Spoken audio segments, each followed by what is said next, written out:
Alright, here we are at video number 2 of my Copic hair coloring. This one is for my straight feathered kind of hair that I've had some requests for. I'm going to be using the Kalita Digi, blowing up to big head size, because they're a good way to show off the hair technique. There's a lot of hair there and she's just really cute. Okay, I'm starting with E31. It's my lightest color. Like I said in my last video, I work light to dark, and I know there's a lot of people who do the opposite or even start in the middle and kind of work out. This is just my process, how I do it, so I thought I'd share that. Let's see. I already did her skin, and when I colored it, I made the shadows fall on the left hand side so that my light source is coming in from the right, so all my hair highlights are going to follow with that as well. When I have a character image that is looking in a specific direction, more times than not I'll have my light source coming so that it hits them in the direction they're facing. I just think it highlights them a little better that way. Okay, so we're just laying in the E31. Now, even though this side is going to be further away from my light source, I still want to have a few highlights over here. So we'll leave those white here to begin with. Any section that I leave white is where my lightest highlights are going to be at the end of the coloring process. There's a little dip in the hair here, so we're going to color that in. Come down here. Okay. Oh, can't forget that little spot. Now I'm going to go in with my E35 and just lay that right on top. We're not going to worry about blending quite yet or making this look pretty. We're just getting the color on there. Now I'm using a color combination that I actually got off of Kim Costello's blog. It's a darker brown hair combination that I've just really fallen in love with, so I have Kim to thank for this one. That's a big part of why I add the Copics that I use to my supply list, because just the sharing of information is such a great thing, and especially if you're just starting out with the markers, but you know, even if you've been doing it for a while, I still appreciate finding what people are putting together color-wise and playing around with it and experimenting. So it's just that great exchange of information. Wonderful little blog land, isn't it? Alright. Then we got this back here. The shadow cast by her arm. Get into that little divot.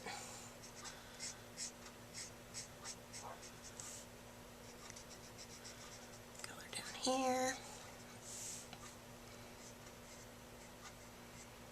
Okay.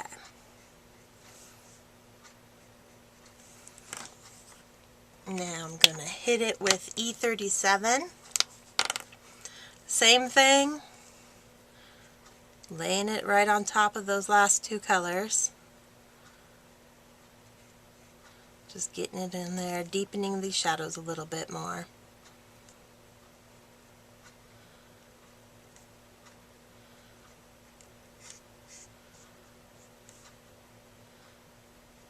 Getting in here, and you can get away with just a 3-color combination, your light, medium, and dark, whenever you're doing anything really but hair, since we're working on that now.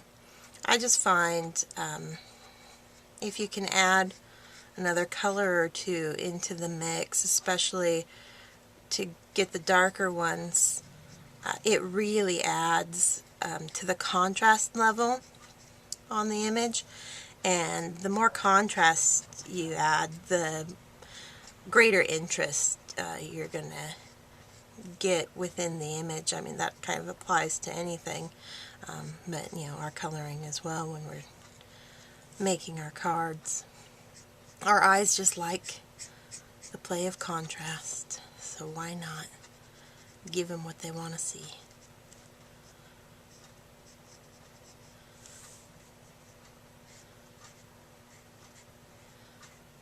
Okay.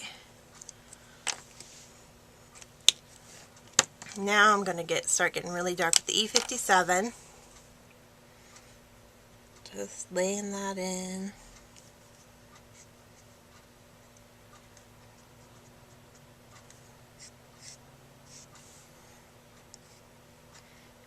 Really get these shadowed parts.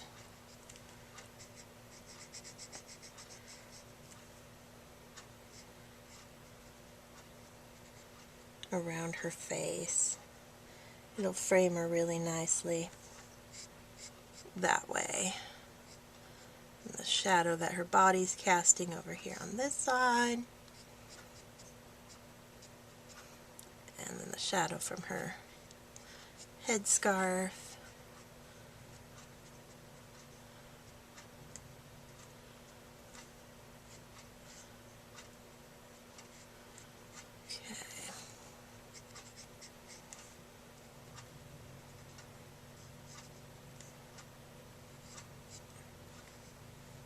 And finally, our darkest one, the E79.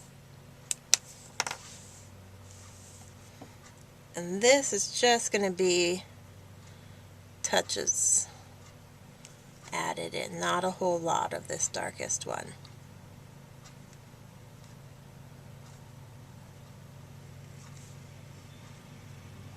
Okay.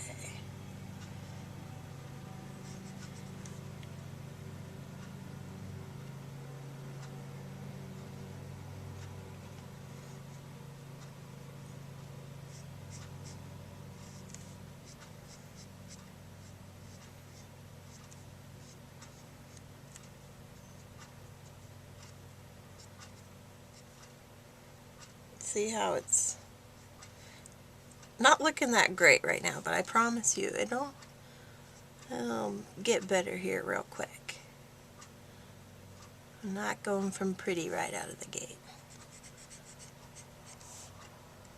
Just going for color.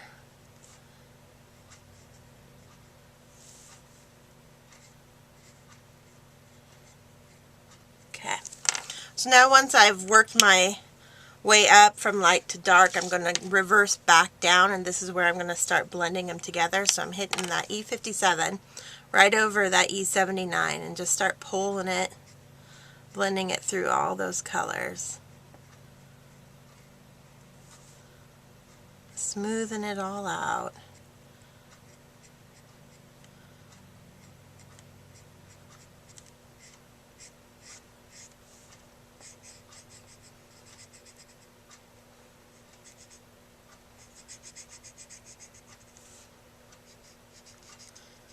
Get that on there.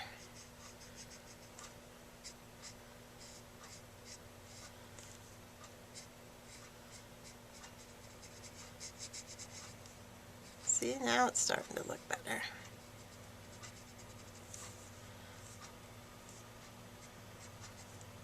Okay. Our E37. Working our way back down, a little further into that white that we left.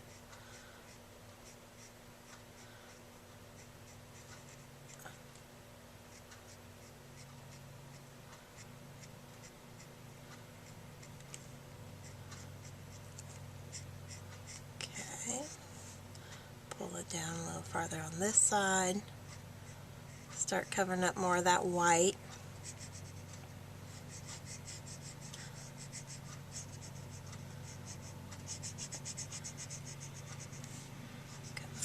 Here and up, creeping in on those highlights that we left.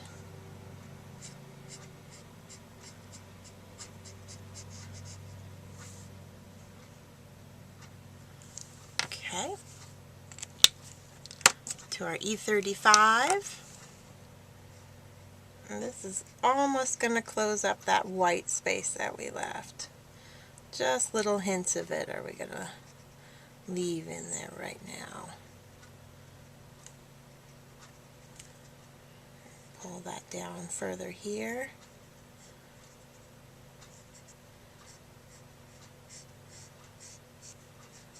Up further here.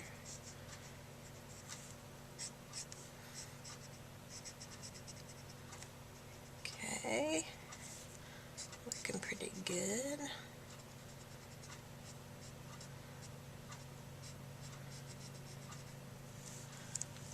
And then you could leave it white if you really like the really high gloss look. Sometimes I do. Most times though, I'll go in and put my lightest color on that little white streak, but that's just personal preference. You could do it either way.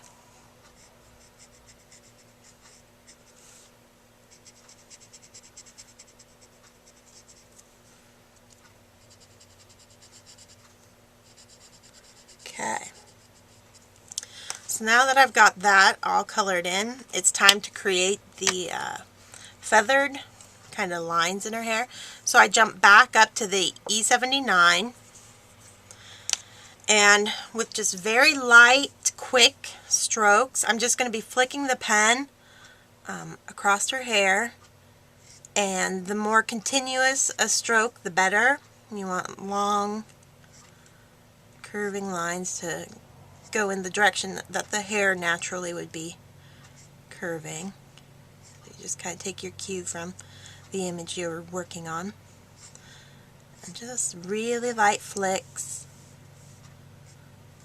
barely gliding that marker over the image.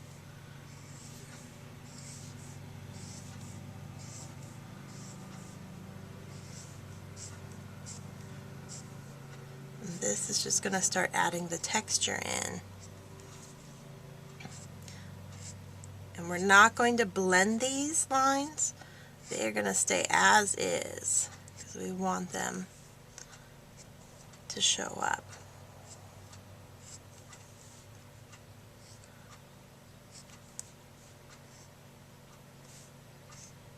And this is just going to be kind of that, they become the low lights against the highlights that we created in the bottom layer.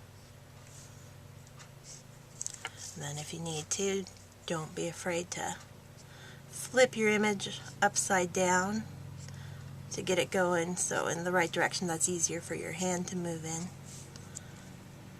Add a few more lines.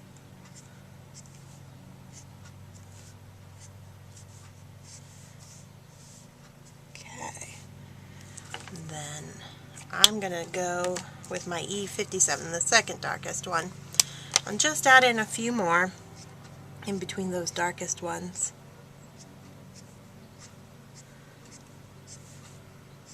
Light flicks. Just adding a little bit more depth in here. Okay. She is looking pretty done coloring those eyebrows a bit. Okay. I think she's going to be good to go. Well, thanks for watching, and hopefully I'll have another video again soon. Bye.